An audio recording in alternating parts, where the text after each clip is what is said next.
Hey everyone, welcome back. If you want to delete your entire Google search history on your iPhone, this video will show you the fastest way to do it step by step. Let's get started. First, go to your iPhone home screen and open the Chrome browser. If you don't have Chrome, you can download it from the App Store. Once Chrome is open, tap on the address bar and go to google.com.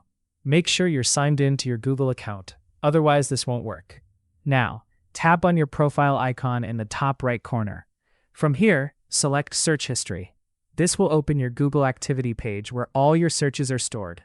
Now, look for the Delete option and tap on it.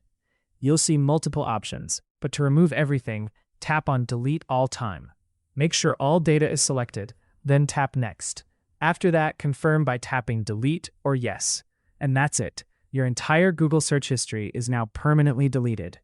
To double check, go back to google.com and tap the search bar. You won't see any previous searches anymore.